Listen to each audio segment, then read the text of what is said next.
Se você acha que Pinóquio é coisa de criança, eu quero lhe dizer, a criança é você. Pinóquio é uma obra-prima que retrata a jornada de cada um de nós rumo à maturidade. E eu sei, muitos de vocês não gostam muito da palavra maturidade, mas eu posso te dizer, não tem como ser feliz quando você é um idiota preguiçoso como era o Pinóquio. Hoje eu não vou apenas lhe dar o significado de Pinóquio, hoje eu vou lhe dar um manual de educação, tanto de si mesmo quanto para os seus filhos. Se você assistisse e praticasse apenas isso que eu vou ensinar para você aqui neste vídeo, olha, o seu filho já vai ter uma ótima educação e você uma vida muito mais feliz. Sim, pois Pinóquio é um guia para adultos e crianças. Todos nós nascemos Pinóquio. Curta, comente e se inscreva e bora para mais um vídeo. Gente, antes de começar a fazer eu vou fazer o seguinte aqui hoje.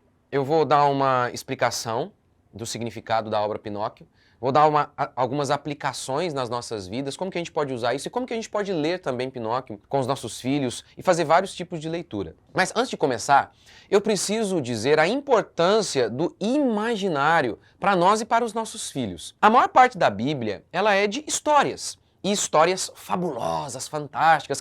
Qual criança que não fica lá, sabe, com um olhinho assim, ó, ai meu Deus, com a famosa história de Davi e Golias? Uma boa parte dos contos de fadas, eles são marcadamente influenciados pela fé cristã. Teve um pastor que ele chegou a fazer essa afirmação, que a literatura ocidental, boa parte dela foi moldada, influenciada pela fé cristã. Eu costumo dizer até o seguinte, que muitos dos contos de fadas, dessas histórias que a gente lê, são provérbios de maneira encantada. Provérbios, aqueles princípios de provérbios, sendo narrados ali por meio de uma grande história. Pinóquio não é diferente. Então, a ideia é ensinar a Bíblia por meio de grandes histórias que são atrativas e que mexem com a criança, que deixam a criança fascinada. Um mundo de monstros e de fadas que nos remete a um mundo de anjos e demônios. Ou você quer que o seu filho seja materialista, extremamente prático e suicida? Então, bora lá para Pinóquio. Primeiro eu preciso fazer um resumo para vocês da obra, né?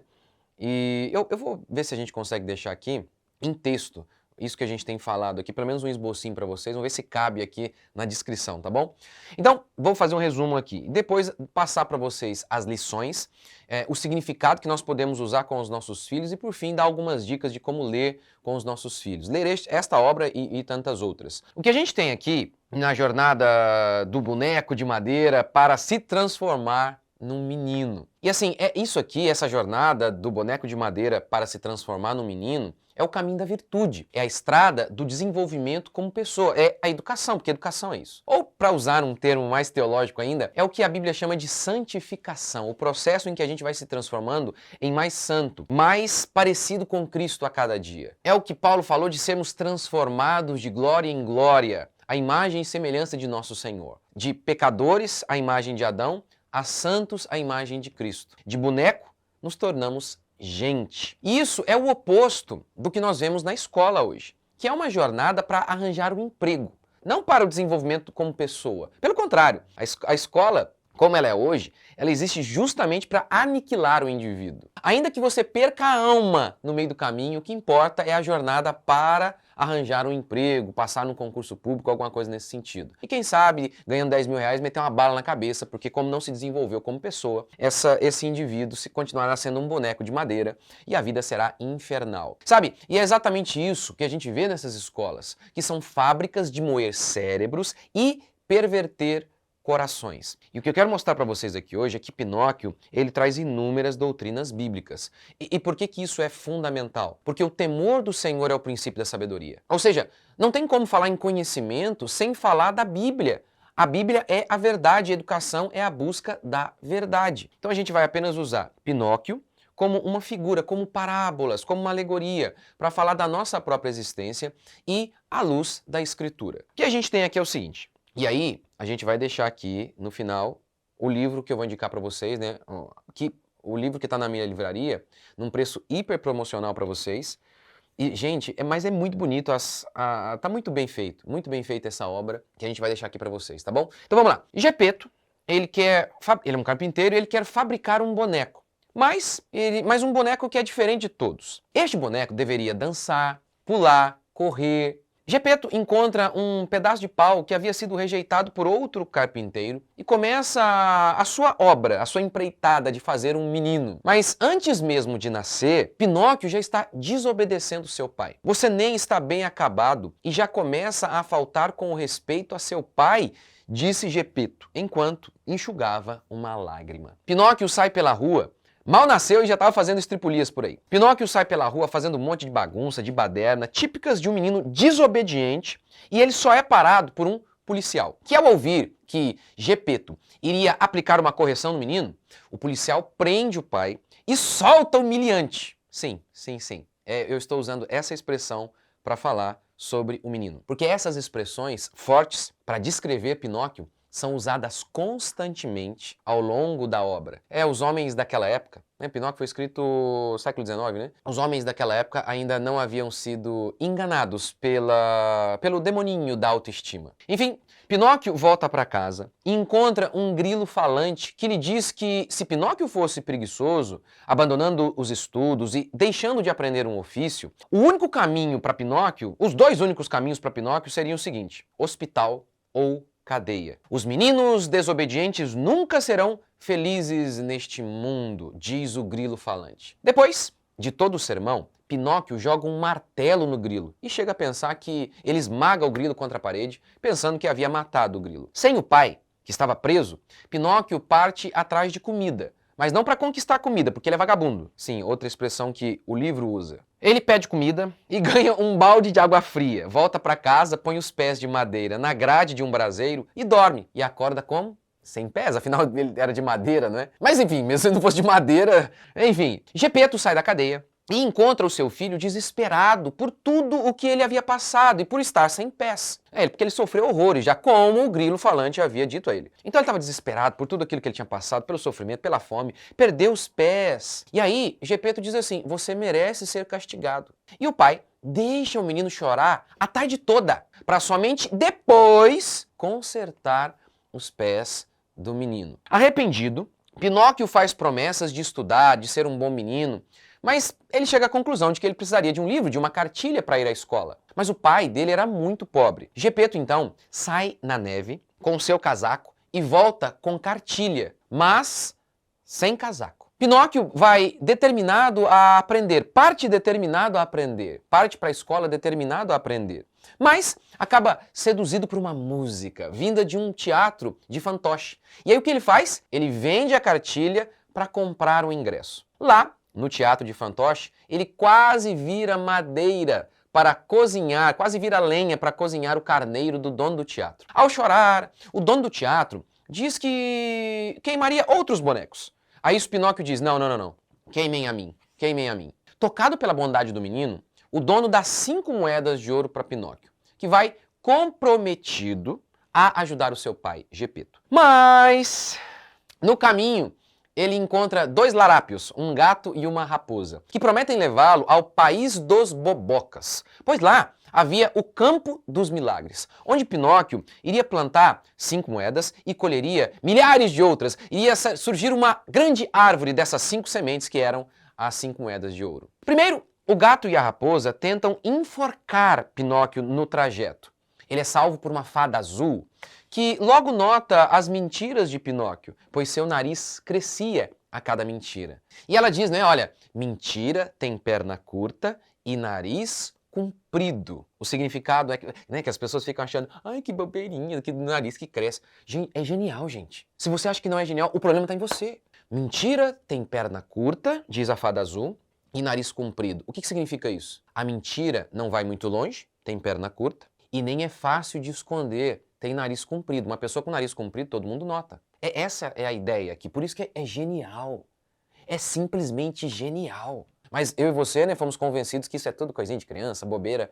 E quem disse que as crianças primeiro não são importantes? As crianças fazem as perguntas filosóficas mais importantes, mas isso é tema para outro vídeo. E é o que eu falo no meu curso de criação de filhos, homeschooling, enfim. Depois de perder o dinheiro, ao ser enganado pela sua própria cobiça, ser preso, Pinóquio volta à fada, mas a encontra morta. Ele sai a pedir dinheiro e todos oferecem emprego em troca de dinheiro, porque ele era vagabundo, E ele rejeita ele vai rejeitando as ofertas, ele quer de mão beijada. E até que ele aceita a oferta de trabalho de uma pessoa que depois ele viria a descobrir que era a fada azul, mais uma vez. Pinóquio se arrepende de suas travessuras e ele promete ser um bom menino. E lá vai Pinóquio para a escola. Mas é, mais uma vez, enganado por seus amigos, que o conduzem a uma praia, em busca de um tubarão. Lá na praia, Pinóquio é pescado por um pescador que iria devorá-lo, mas acaba sendo salvo por um cão, que o próprio Pinóquio havia ajudado. Ali,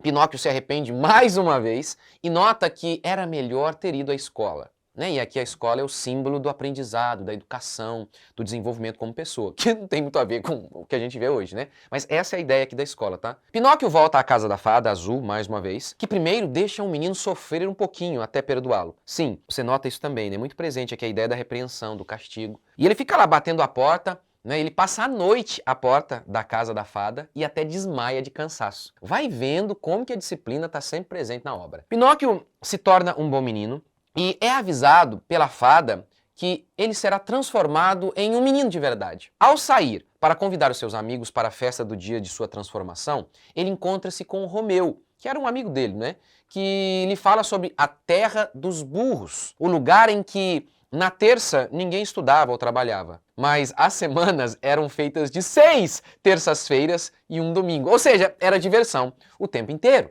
Lá na Terra dos Burros, Pinóquio começa a se transformar num burro. E note assim, sabe? Ele reluta em ir. Ele reluta, ele tá ali, não, eu não vou. Tá vendo como que o tempo inteiro ele tá sempre relutando em ser uma boa pessoa e satisfazer as suas paixões, a cobiça, o desejo de ficar rico, o desejo de diversão? Isso ocorre o tempo inteiro, essa luta contra o pecado. Então, lá na Terra dos Burros, Pinóquio, ele acaba cedendo e acaba indo. Lá na Terra dos Burros, Pinóquio começa a se transformar num burro, juntamente com seu amigo Romeu. Pinóquio foi vendido, ele quebrou a perna, e porque ele quebrou a perna, ele era inútil, então ele foi vendido, e no final ele acaba sendo jogado no mar. Tô resumindo aqui, tá? E você vai poder ler depois aí com todos os detalhes, mas eu tô fazendo um resumo aqui bem acertado da obra. Lá no mar, a fada envia um cardume de peixes que começam a comer a carcaça de burro, e ele volta a ser um boneco de madeira. Depois, ele é engolido por um tubarão.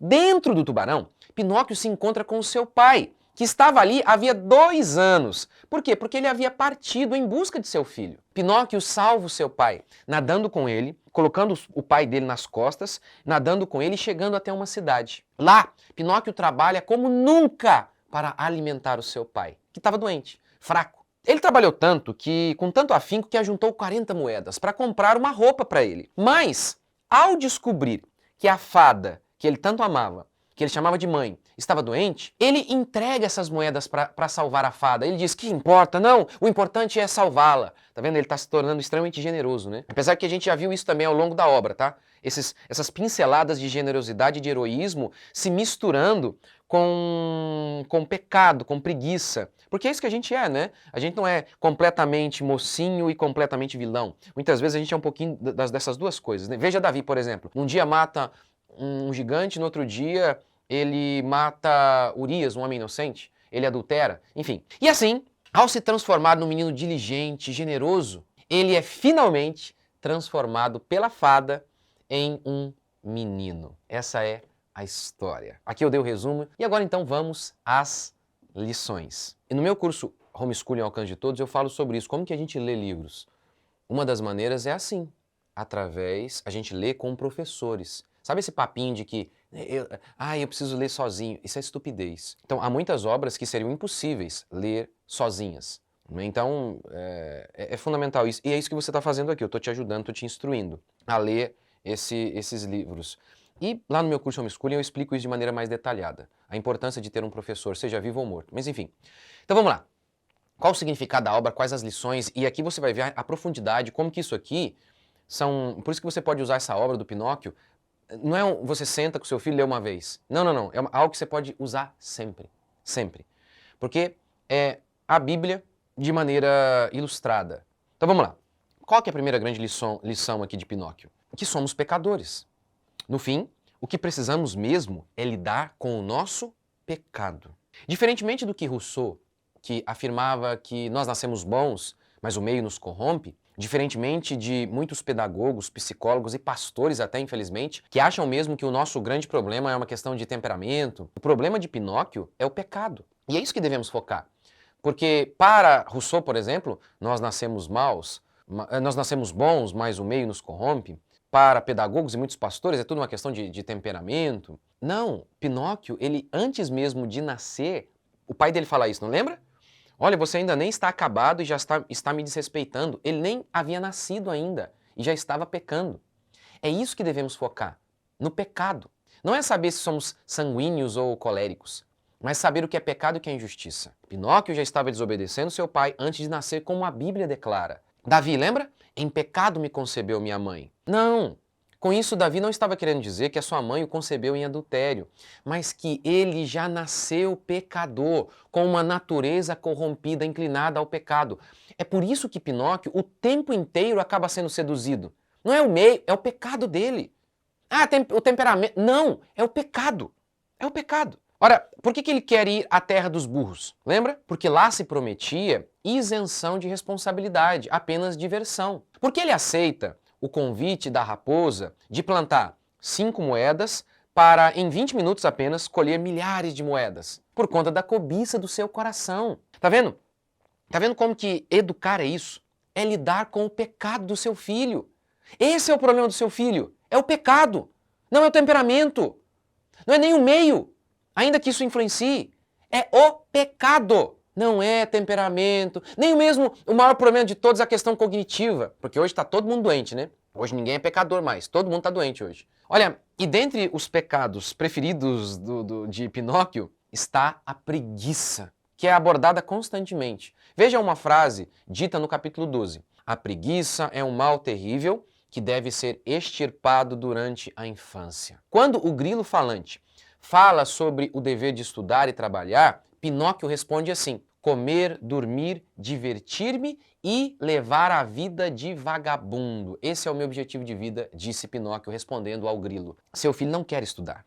E aqui, sabe, eu não estou nem falando a escola é realmente um tédio mesmo. Eu estou falando de estudo de verdade, tá? Escola não tem nada a ver com estudo. Eu estou falando de estudo mesmo.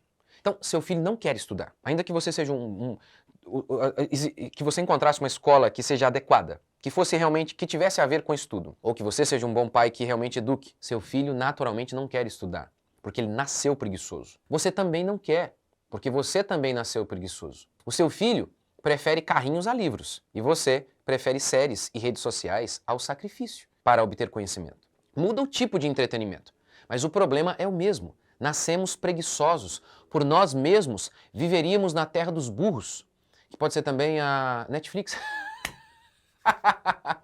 Não, tem alguma coisinha boa ali, mas não é? Mas eu tô só usando aqui como a ideia de que da diversão eterna, né? Porque é isso que são os streams hoje. Tem 300 mil, não é?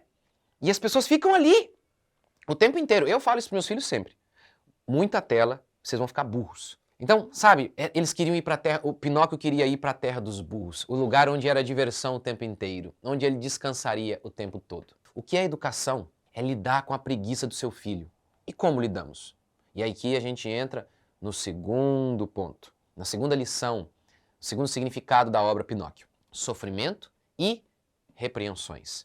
Jesus aprendeu pelas coisas que sofreu, diz a Bíblia. Você e eu também. Pinóquio perde as pernas, ele vira burro, ele quase é transformado em lenha, ele quase é comido por um pescador, ele é engolido por um peixe. Tudo isso, por quê? Ao invés de optar pela escola, e leia aqui, pela melhora de si mesmo, para se tornar um menino, ao invés de optar pela escola, pela melhora de si mesmo, pela disciplina, pela responsabilidade, ele opta pela diversão, pela cobiça. Por isso, ele sempre sofre. Tudo por conta de seguir as suas paixões. Tudo por conta de fugir de suas responsabilidades e seguir a diversão. E assim, como o filho pródigo que só nota que fez besteira quando estava na lama, o mesmo acontece com Pinóquio. Lembra da história do filho pródigo narrada por Jesus? O filho pródigo é o Pinóquio. O filho pródigo pega o dinheiro do pai e vai para a terra dos burros, um lugar onde havia apenas diversão. Qual é o final do filho pródigo? Comer comida de porco. Mas ali diz o texto bíblico, que quando ele está nesse momento, perdeu todo o dinheiro depois de gastar com meretrizes, na cachaça, depois que ele estava ali na lama, nesse momento, na lama, o texto bíblico diz assim, ó, Aí ele caiu em si. Caiu em si. É como se ele estivesse fora da realidade. E isso é a burrice. A burrice é não interpretar a realidade como ela é. Então, é como se ele estivesse fora da realidade, doido, incapaz de enxergar o óbvio. Mas onde ele vê? Onde ele cai em si? Na lama. Ou seja, Jesus, mesmo não tendo pecado, aprendeu pelas coisas que sofreu. Imagine nós. Tá vendo como que a lama, o sofrimento, é pedagógico? E é isso que a gente vê na história do Pinóquio. É isso que a gente nota. É isso que a gente nota também na história do filho pródigo. Nós vemos também a fada, né, a fada azul, o pai de Pinóquio, repreendendo Pinóquio o tempo todo. E é óbvio que a repreensão ela é sempre sofrida. Seja ela utilizando uma vara ou não, sempre é sofrida. E a Bíblia diz, o pai que não repreende seu filho não ama o seu filho. Ora, mas hoje, os pais estão mais preocupados com a autoestima. A fada chama o menino de diabinho. Diabinho. O grilo falante usa termos duríssimos para se referir ao Pinóquio. E é justamente por chamar o pecado de Pinóquio pelo nome certo, ao invés de dizer que Pinóquio era maravilhoso, que Pinóquio conseguiu perceber os seus erros, o seu pecado. Eu tô aqui lembrando meu pai, né? Meu pai muitas vezes ele falava, você tá errado, você tá sendo arrogante. E na hora, aquilo era tão sofrido. Mas, veja a importância da repreensão. Aí, o dia que eu virei burro, que eu fui engolido por um tubarão, ou seja, no dia que eu sofri por conta de minha arrogância, de quem eu lembrei? Eu lembrei do meu pai. Eu lembrei da fala dura que machucou o meu ego. Então tá vendo a importância da disciplina? Jesus aprendeu pelas coisas que sofreu. Quando você repreende seu filho, é sofrido para ele. Mas é uma semente que fica no coração dele. Você diz para ele, como o grilo falante, olha, não faça isso. E aí quando ele passar pela lama, ele vai entender. Porque o grilo falante, ele é a lei de Deus. A lei, diz Paulo, desperta a nossa consciência para o pecado, para ver quem a gente é. É por isso que... Ai, gente, é genial essa obra. A lei, né, o grilo é a lei. O que um grilo faz? Cri, cri, cri, cri. É chato, é insuportável. Não é? Não é? É insuportável para ouvir dos pecadores. Soa irritante a lei de Deus. Soa irritante quando você fala pro seu filho, isso não pode, isso é errado.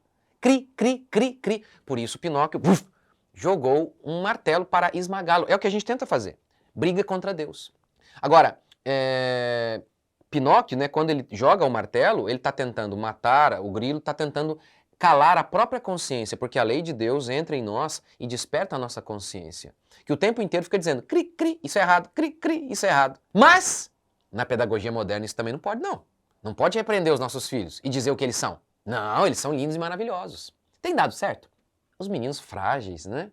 Parece que não tem dado certo. Choram por qualquer coisa. Quando Pinóquio se reencontra com a fada azul, ela, que era uma menina, ela já está grande. E o boneco de madeira quer saber como que ele faz para crescer. Então, tem que ser um bom menino, retruca a fada. E ele diz que ele é um bom menino. Ela discorda. Veja o que ela diz. Você é justamente o contrário. Você mente, você é preguiçoso. Ai, meu Deus. Nossa. Tá certo isso, gente? Pode falar um negócio desse pra criança? Ah, mas não pode hoje, né? Tem dado certo, né? Hoje os playgrounds são de borracha. Queremos livrar os nossos filhos de todos os sofrimentos. E as palavras são de baunilha. Não é por acaso que as crianças de hoje fazem aniversário, mas nunca crescem. Fazem aniversário, mas continuam bonequinhos de madeira. Chatos, egoístas, preguiçosos, infelizes, pois como diria o grilo, não dá para ser feliz sendo desobediente aos pais. Não dá para ser feliz sendo boneco de madeira a vida toda. A gente tem que amadurecer se quiser ser feliz. Mas há outro elemento fundamental para lidar com o pecado, com a preguiça de nossos filhos. E aqui a gente vai entrar no nosso terceiro ponto, terceira lição, terceiro significado da obra: o amor e a graça. Se o grilo falante representa a lei de Deus, Gepeto e a fada são a graça de Deus. Quando Pinóquio perde as pernas por ser desobediente, Gepeto o reconstrói. Quando Pinóquio se mete em várias enrascadas, apesar de puni-lo, sim, o Gepeto e a fada o punem, mas mesmo assim, mesmo sem deixar de discipliná-lo, Gepeto e a fada o perdoam. Gepeto, o grilo, a fada e a própria consciência de Pinóquio lhe dizem que ele não devia fugir de suas responsabilidades e ir para a terra dos burros, para a terra da diversão. Mas, mesmo com tantas vozes, ele acaba indo. Porque porque o pecado é assim, gente. O que mostra que sozinhos, nós não podemos nos libertar. Nós precisamos de um milagre. E a fada, aqui, esse ser mágico, remete-nos a isso, a Cristo, ao Espírito Santo, essa obra sobrenatural de Deus que nos ajuda, que nos socorre. Quando Pinóquio está enrascado, sem saída, quem o salva? A fada. Ela, miraculosamente, envia um falcão para salvá-lo de morrer enforcado, envia uma pomba para levá-lo até o seu pai, envia um cardume de peixes para torná-lo um boneco de madeira novamente. Tá vendo? Sempre ali, de maneira sobrenatural, redirecionando Pinóquio. Lembra do que Davi disse? Bondade e misericórdia certamente me seguirão em todos os dias da minha vida? É isso que está acontecendo aqui. O que um faminto mais precisa? De comida. O que um encarcerado mais almeja? Chaves. E o que o pecador mais carece? Graça. O seu filho precisa de graça. Sim, ele vai pecar. E você deverá discipliná-lo. Mas nunca se esqueça de ser gracioso.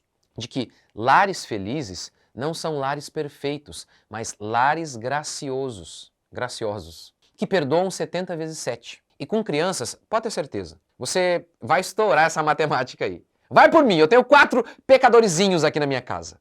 Paulo disse em Romanos 2,4 que a bondade de Deus nos conduz ao arrependimento. Cada vez que Pinóquio se via enrascado, ele se lembrava do grilo, que é a lei de Deus, né, a consciência. Mas ele também se lembrava do amor de seu pai e da fada. Puxa, como eu posso ter vendido a cartilha que meu pai comprou ao preço de dar o seu casaco e passar frio? Tá vendo? O amor tocou Pinóquio. Lá na hora da dificuldade, ele se lembrou do amor do pai. Ele se lembrou da lei, do grilo, mas ele também se lembrou da graça, do amor do pai dele, por ele. Então, poxa, meu pai passou frio por mim, como eu pude fazer isso? Tá vendo como que o amor do pai trouxe uma consciência de pecado profunda na vida do menino? Você se lembra também que o Pinóquio, ele abriu mão das 40 moedas de prata, quer dizer, as 40 moedas, 40 moedas que ele iria utilizar para comprar uma roupa. Gente, com quem que ele aprendeu isso? Lembra do Gepeto? Que para comprar a cartilha para o Pinóquio, deu o único casaco que tinha e escolheu o frio da neve para que o filho fosse aquecido pelo conhecimento? Tá vendo? Aquela sementinha de amor que o pai semeou lá atrás estava amadurecendo agora no coração do Pinóquio. Então, uma educação correta tempera disciplina com graça. Se nós desejamos ver os nossos filhos se transformando de um boneco de madeira num ser humano de verdade, num pecador, a imagem de Adão, para um santo, a imagem de Jesus, a disciplina e a graça, a misericórdia, elas devem andar juntas. O amor é fundamental e ajuda também Pinóquio a ser conduzido ao arrependimento e ao amadurecimento. Outra lição fundamental aqui, significado da obra, é, quarto, resistência. Ambos são resistentes, pai e filho. Pinóquio luta contra o seu pecado várias vezes. Ele reconhece o seu erro e diz que não vai cair mais em tentação, mas acaba caindo. O seu filho, meu querido irmão e irmã, ele saberá o que é errado e ele vai concordar com você. E mesmo assim, ele vai errar muitas vezes. Cabe a você não desistir e ao seu filho também não desistir, pois muitos pais jogam a toalha, sabe? Gepeto não. Ser pai é ensinar ao seu filho 1000 vezes a mesma coisa. É ver o seu filho, não, eu vou ser bonzinho, papai. E aí ele acaba e erra novamente. Por quê? Por conta do pecado. Aí você pensa, nossa, ele não gosta de mim. Não, é que ele ama muito o pecado, porque ele é assim. Então você precisará ser resistente. Por exemplo, a gente vê na história de Pinóquio. Pinóquio, o grilo, todo mundo fala, não faça isso que vai acontecer isso. Aí Pinóquio vai lá e faz. Ontem, por exemplo, minha esposa acabou de falar, não põe a mão ali que tá quente, você vai se queimar. O que ela fez? E os meus filhos? Eu falo, não seja preguiçoso. O que acontece? Anos, a mesma coisa acontece novamente. Cara de preguiça. Tá vendo? Ambos têm que ser diligentes. Você não pode desistir. E o seu filho também. Veja bem, ser alguém diligente, disciplinado, requer força. Força para fazer algo por anos, não é? Por exemplo, o rapaz que deseja tocar um instrumento ou um corredor que deseja diminuir alguns centésimos de segundo. Eles não podem ser preguiçosos. Eles precisam ser disciplinados e treinar por anos. Pai, você precisa disso, pois você vai ensinar algo ao seu filho por anos. Por anos, parecerá que não houve nenhuma melhora, que ele continua sendo um bonequinho de madeira. Você o verá como Pinóquio, que depois de uma repreensão e sofrimento, ele se dispõe a fazer o que é certo e ele erra novamente. Então seu filho precisará vencer a preguiça, mas você também, pai. pois muitos pais são preguiçosos ao lidar com a preguiça de seus filhos. Depois de muito ensinar, eles desistem. Por cansaço, não aguento mais falar não.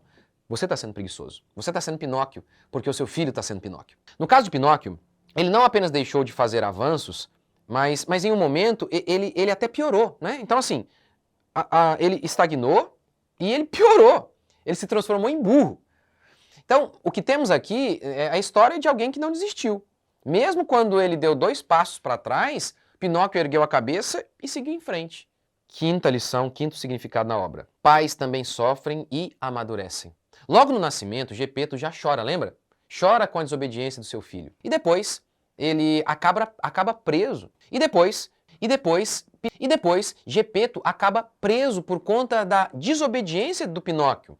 Por fim, o Gepeto ele é engolido por um tubarão por conta da desobediência do seu filho, já que, por conta da rebeldia de Pinóquio, o boneco de madeira se perdeu, e aí então seu pai teve que ir atrás dele e acabou se enroscando. Então, nessa jornada em busca do filho perdido, o pai acaba dentro de um tubarão em que fica ali por 2 anos. E Pinóquio acabou encontrando seu pai ali, né, justamente no tubarão. Mas tá vendo? Ambos acabam no mesmo lugar, dentro do tubarão. Ambos sofrem. Um pelo seu pecado, outro por seu amor. Você não lembra de um paralelo disso na Bíblia? Jesus e Jonas. Os fariseus pediram um sinal e Jesus deu um sinal, o sinal de Jonas, querendo com isso dizer que, assim como esteve Jonas 3 dias e 3 noites no ventre do grande peixe, assim o Filho do Homem estará 3 dias e 3 noites no coração da terra. Jonas estava no peixe por conta de seu pecado, e Jesus estava no peixe também por conta do pecado de Jonas, não por conta de seu próprio. Assim como na história, Pinóquio estava no tubarão por conta de seu pecado e Gepeto estava no tubarão também por conta do pecado de Pinóquio. Mas o amor tudo sofre. Não tem como amar sem sofrer, gente. Por isso que Gepeto já está com o menino ali, Pinóquio está nascendo e ele já está chorando. Sabe por que muitos pais estão em busca de métodos e mais métodos o tempo todo? É porque não estão dispostos a sofrer. É assim. A educação dos nossos filhos é semeada com lágrimas. Ao dar o casaco e ficar com frio por conta de seus filhos, ele estava sofrendo. Ele estava, abrindo mão de si mesmo para que o filho vivesse. Jesus disse isso, aquele que morrer, aquele que perder a vida é que vai encontrá-la. Mas muitos pais não estão dispostos a abrir mão de carreira, de viagens, de tantas coisas por seus filhos. E por isso, não verão seus filhos sendo moldados e transformados em gente. Eles continuarão sendo bonecos. O amor tudo sofre. Aqui está então um método infalível para criar os seus filhos. Esteja disposto a chorar por eles, a sofrer por eles. Acostume-se. Uma outra grande lição é a pobreza. Como que a pobreza não nos limita? Gepeto mostra que a pobreza não é um empecilho para termos uma vida digna e nem para darmos uma educação adequada aos nossos filhos. Essa, inclusive, é uma aula inteira do meu curso de homeschooling, que educação não custa nada. Na realidade, a virtude costuma mesmo crescer no solo seco, árido da pobreza. E a virtude tem a tendência, se não tomarmos cuidado, de morrer, mesmo já sendo árvore, no terreno fértil da prosperidade. Lembra que Davi, ele acorda tarde quando já era rico e vai adulterar com Betseba quando já estava bem estabelecido, poderoso? Mas claro, não dá para ser preguiçoso e acordar tarde quando você tem pouco dinheiro e precisa trabalhar pelo pão do dia. Pinóquio, portanto, ele nasce num lar extremamente pobre e mesmo assim ele se desenvolve como ser humano. Quando perguntam a Pinóquio o que o pai dele faz, sabe qual que é a resposta de Pinóquio? Ele é mendigo. Logo no começo da história, nós vemos a pobreza de Gepeto, que apesar de morar em um lugar que nevava, ele não tinha lareira. A lareira dele é um desenho na parede, gente. Outro momento que mostra quão pobre Gepeto é visto quando Pinóquio precisa de uma cartilha para estudar e o seu pai não tem dinheiro. E o narrador mostra, né, o que eu já contei para vocês aqui, que Gepeto entrega o seu casaco. E aí veja o que o narrador fala. E Pinóquio, embora fosse um menino alegre, também ficou triste, porque a pobreza de verdade, é compreendida por toda a gente, até pelas crianças. Pobreza de verdade, gente. A maioria de nós aqui no nosso país, aqui no Sudeste, nem sabe o que é isso. Em outra cena, Pinóquio quer ir à escola, mas não tem roupa, e o narrador diz que Gepeto, que era pobre e não tinha um vintém no bolso, fez-lhe uma roupinha de papel colorido, um par de sapatos de casca de árvore e um gorro de miolo de pão. Pinóquio foi ao espelho e achou que estava lindo. E aí, Gepeto solta uma pérola de sabedoria.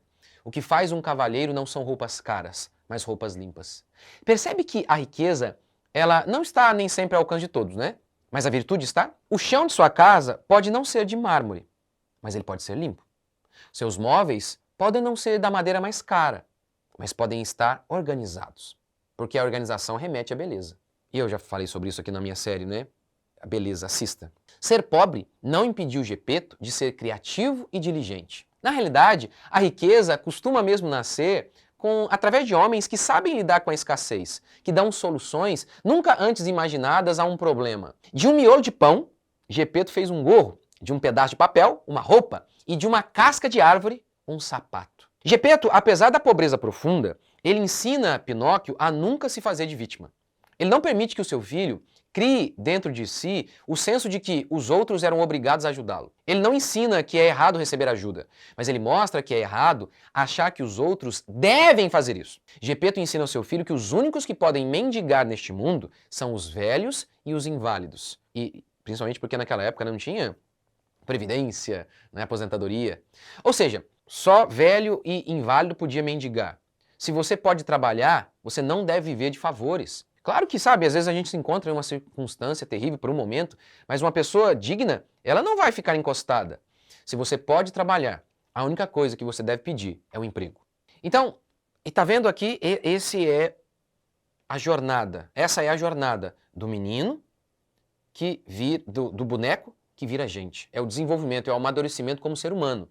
Você não pode ser feliz se você continuar sendo idiota e preguiçoso. Não tem jeito. Você pode ser rico, você não será feliz. Não tem como ser burro e ser feliz. Lembra? Olha, a terra dos burros era a terra da felicidade. Era mentira. Não tem como. Se você quer que o seu filho seja feliz, o seu filho precisa virar gente. Ele precisa amadurecer. Ele precisa ser educado. Então, gente, né, aqui eu dei para vocês o significado da obra e também da nossa vida, o objetivo da existência, que não é ser famoso, não é ser rico, é ser gente. Gente à imagem e semelhança de Deus. E agora, deixe-me dar algumas dicas de como que você vai usar esse livro com o seu filho. Né, você tem que adquirir o livro. Você não precisa de 1 milhão de livros, não. Você precisa de alguns bons livros que você saiba que são bons e que você pode usar muitas e muitas vezes. Sabe, de que adianta ser raso em 10 mil livros? Seja profundo em alguns. Este livro serve para qualquer idade. Você pode lê-lo para os seus filhos, depois eles mesmos podem ler. No meu curso Homeschooling, ao Alcance de Todos, eu falo um pouco sobre como ler, como ensinar tudo a partir da literatura. Ou seja, literatura, né? Uma obra como essa aqui, os livros de história, conto de fada, tudo isso é literatura, ficção. Então, como que você pode ensinar tudo a partir da literatura? Quer ver, ó? Não tem nada mais lúdico do que ensinar o seu filho através da literatura. Por exemplo, comigo, eu estava lá ensinando as minhas filhas, lendo esse livro com as minhas filhas, e chegamos à parte do carpinteiro. Minha filha de 3 anos não sabia. Fala, o carpinteiro é aquele que trabalha com madeira. E aí eu comecei a mostrar na casa. E aí a gente começou já uma brincadeira, fechamos o livro. Busca pra gente aí o que é algo que foi feito de madeira. E elas saíram na corrida lá, alucinada. Olha, eu tenho um vídeo meu, Eu Odeio Ler, que eu falo que tem um aspecto que não tem nada de lúdico na leitura. Mas tem um aspecto que e é isso que eu estou falando para vocês hoje aqui, através dessas grandes literaturas aí, dessas grandes obras, Pinóquio, as histórias bíblicas, enfim, né? Você pode ensinar também geografia a partir da literatura. Faz muito mais sentido. Sabe por quê? Porque a criança está empolgada com a história, mas ela precisa entender a história. Aí você precisa contar algo sobre a geografia para que ela entenda a história. Aí faz sentido, se conecta. Não é como na escola, que os conhecimentos estão repartidos, sabe? Que as coisas não conversam entre si. Isso é um absurdo. Isso é um absurdo. Então a ideia, essa é a grande ideia, né? O que eu tento, na realidade, o que eu tento fazer na minha casa com os meus filhos é isso. Muito livro. Muito livro, e eu não tenho assim, a apostila de geografia, nem tenho. Eu tenho os livros, e a partir dos livros a gente ensina outros conhecimentos. Nada contra, quiser usar a apostila para ajudar, né? Mas a literatura, ela faz isso. Ela engloba todos os conhecimentos. E, gente, em essência, tudo que eu falei para vocês aqui está no meu curso Criação de Filhos, só que de maneira ampliada e, obviamente, bastante coisas que eu falo no meu curso que eu não falo aqui. Então, assim, para o desenvolvimento do seu filho, para que ele se torne alguém maduro, feliz, é fundamental que você tenha alguns conhecimentos que, infelizmente, você não vai encontrar em muitos lugares, nem pastores falando. Infelizmente, infelizmente. Muitas e muitas coisas que eu falo, como, por exemplo, os aspectos da psicologia, que os pais nem sabem que são influenciados por ela, mas são, e eu falo no meu curso, conceitos que são antibíblicos. E assim, aí alguém fala, você quer vender curso? Não, não, não, meu pai era rico, eu abri mão de tudo para ganhar R$ 400 como pastor e hoje nem recebo o salário da minha igreja, nem recebo. Eu faço aqui porque eu acredito mesmo como no meu trabalho e sei que é bom. E por isso a gente vai deixar aqui para você esse link promocional do curso Criação de Filhos e também o link promocional do livro Pinóquio, para que você possa adquirir. Espero que vocês tenham gostado. Deus abençoe. Até o próximo vídeo.